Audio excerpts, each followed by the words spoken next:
En Historia de Diván tú recogiste, seleccionaste, con algún criterio que nos contarás, un conjunto de historias reales. Ocho.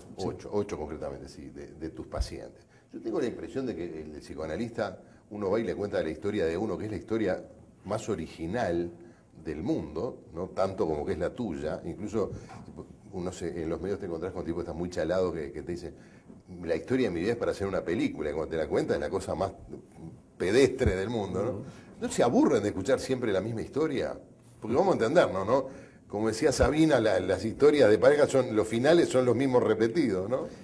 Sí, pero los actores son siempre diferentes, ¿no? Y muchas veces escuchas, por ejemplo, la angustia de una mujer porque el marido se separó, se quiso separar y tiene 40 y pico y tiene miedo y justo ahora yo aposté mi vida. Lo escuché muchas veces, pero cada vez que lo escuché es distinto. Esto es lo que te permite el análisis, ¿no? Que ni siquiera cuando escuchás al mismo paciente relatar lo mismo es la misma historia. Hay pacientes que a veces, sobre todo esto pasa mucho con los obsesivos, y dicen, mira, vos debes estar cansado ya de que yo te hable de esto. Si yo estoy cansado, no me imagino vos. No, yo me canso menos. ¿Y lo dicen igual? Sí, lo dicen, pero mira, estoy pensando en esto y ya hace años que te vengo hablando de lo mismo, y sí, pero cada vez que lo dice de un modo distinto.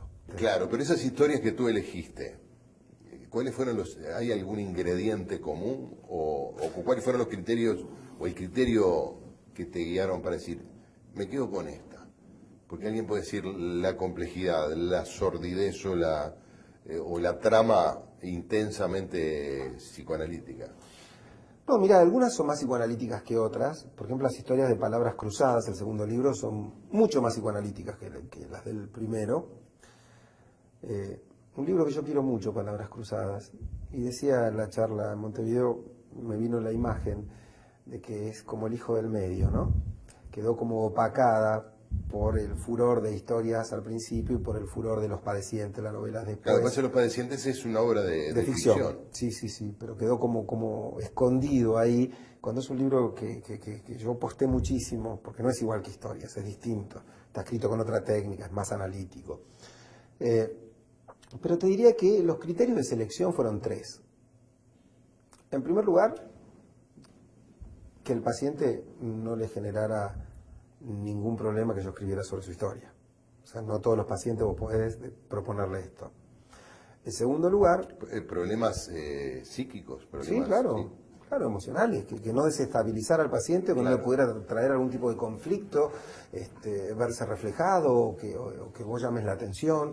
Digamos, conflicto hasta para el análisis mismo. Imagínate una histérica muy luminosa a la que vos le decís que querés escribir sobre su historia.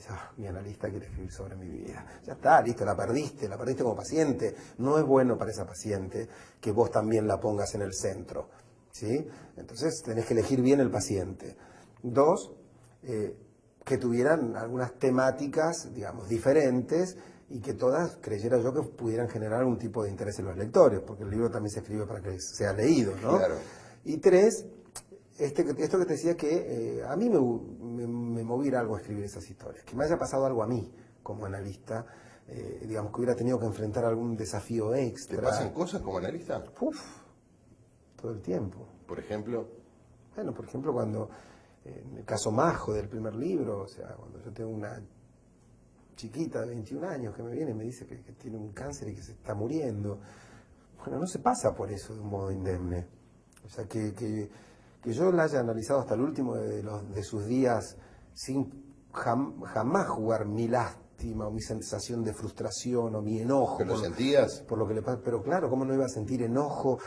La veía pelear tanto, ¿cómo no iba a sentir esa bronca, esa indignación, esa sensación de injusticia?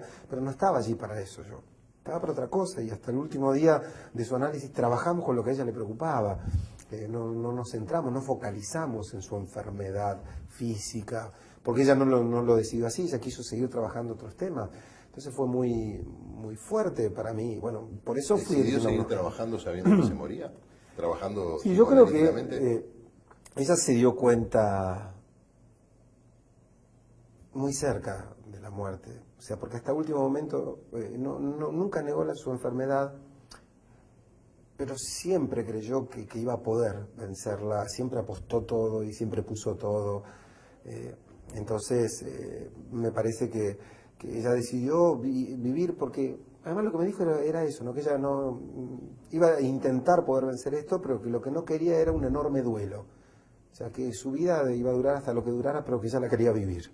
Y entonces decidió transitar por su propia vida. Fíjate que bueno, todo esto hace de esa historia una historia que valga la pena contar, digamos, por su lucha, por su esfuerzo. Te diría que es más, o sea, como me dijo la madre cuando le fui a pedir autorización para escribirlo, el caso, que ella lo veía casi como un homenaje que a ella le hubiera gustado, ¿no? Bueno, finalmente, Gabriel, estamos cumpliendo con la profecía. Estamos terminando, dos varones, esta entrevista prácticamente sin hablar del amor.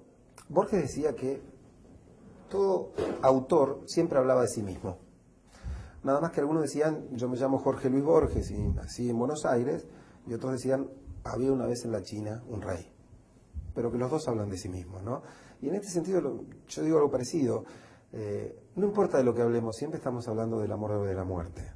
O sea, son los dos temas que transitan por toda expectativa humana, por todo sueño, por todo miedo, por toda angustia. Siempre se está filtrando el tema del amor o de la muerte.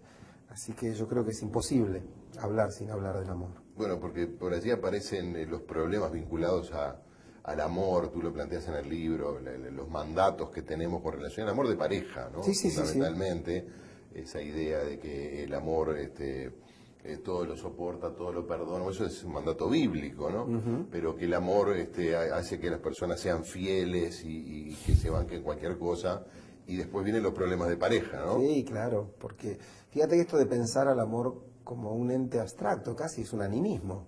Parece un animismo de la mitología griega, o sea, Afrodita, ¿sí? ¿Qué hace esto? ¿Qué hace esto? Como si fuera el amor. No es el amor, son los enamorados los que hacen tales o cuales cosas. Entonces dicen, el amor lo perdona todo. No, el amor no perdona ni deja de perdonar. Tal enamorado en esta situación, ¿es capaz o no de perdonar? ¿Tiene ganas o no de perdonar? Bueno, el amor...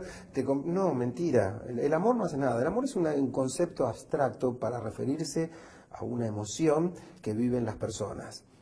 Entonces el amor no es bueno, el amor no es malo. El amor lo vive un sujeto humano, y cuando el sujeto es sano, el amor es sano. Claro, cuando el sujeto es enfermo, el amor es enfermo. En ese animismo le tiramos con todo. O sea, Claro. te perdono porque te amo, Sí, claro. o como no te perdono es porque no te amo lo suficiente, o viceversa. Sí, o me engañaste porque no me amás. Claro. O sea, bueno, el amor y el deseo no son la misma cosa. Ah, ¿no? No, se puede desear mucha gente que no se ama, ¿no? Y se puede amar a alguien, que no se desea. Entonces, bueno, y esta conjunción, ¿cómo hacer para que coincidan estos caminos, para que esa relación funcione bien? Bueno, el tema del amor es un tema complejo que creo yo encuentra su sentido cuando uno deja de pensarlo como un milagro ocasional que te encuentra a la vuelta de una esquina y te seduce para siempre y se queda con vos para toda la vida, y lo empezamos a pensar como un punto de llegada al que se accede después de un largo trabajo que se hace sobre esto, ¿no? El arte de amar. Porque el amor, el enamorado es un artista que construye su obra. Sabés que uno escucha por ahí que vivimos en una sociedad materialista, hedonista, donde solo se busca el placer y sobre todo el placer material, o en todo caso el placer personal, y nos encontramos con que, libros como Encuentros o los anteriores de Gabriel Rolón, que se detienen en el amor, tienen un extraordinario éxito, así como tus charlas. Finalmente, el ser humano sigue pendiente de los mismos temas desde que está sobre la Tierra, Pero ¿no? sí, totalmente. ¿Y para qué crees que quiere la gente? El poder, el éxito, para conseguir el amor, claro. ¿sí? El sabio tantas veces nombrado hoy, Alejandro Dolina, se hizo famoso por esa manera irónica de decirlo, ¿no? Cuando dijo, todo lo que un hombre hace lo hace para levantarse una mina. Exactamente, y la gente, digamos, el negro se enoja cuando le citan esta frase porque él dijo con ironía algo muy importante, que lo que él quiso decir fue, todo lo que hacemos lo hacemos por amor. ¿Sí? Lo dijo en su estilo irónico y quedó, digamos, como catapultado, en vez de hablar del amor y de lo que eso implica, de lo que un sujeto humano es capaz de hacer por conseguir eso, quedó simplemente como si uno fuera un obsesivo de las mujeres, ¿no? Claro. Y se estaba hablando de algo... Pues pueden ser las dos cosas también.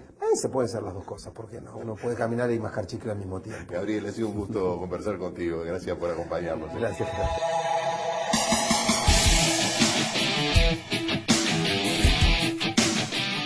Nos vamos a la pausa y seguimos compartiendo el lado oculto.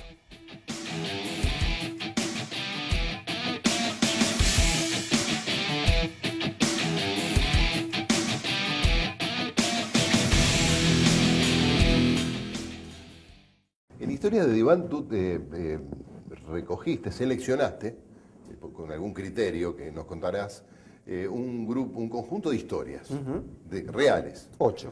Ocho concretamente, sí, de tus pacientes. Yo tengo la impresión de que el psicoanalista, uno va y le cuenta la historia de uno que es la historia más original del mundo, no tanto como que es la tuya, incluso uno en los medios.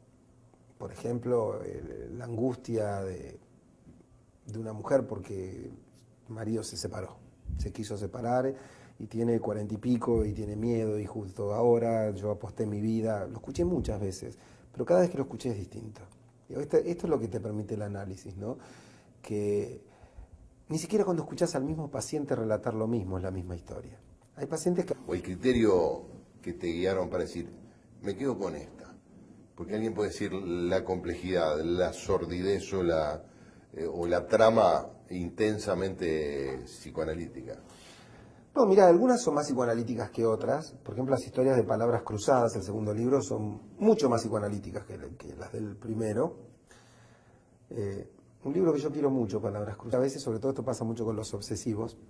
Dicen, mira, vos debes estar cansado ya de que yo te hable de esto. Si yo estoy cansado, no me imagino vos. No, yo me canso menos. ¿Y lo dicen igual? Sí, lo dicen. Pero mira, estoy pensando en esto y ya hace años que te vengo hablando de lo mismo. Y sí, pero cada vez que lo dice de un modo distinto.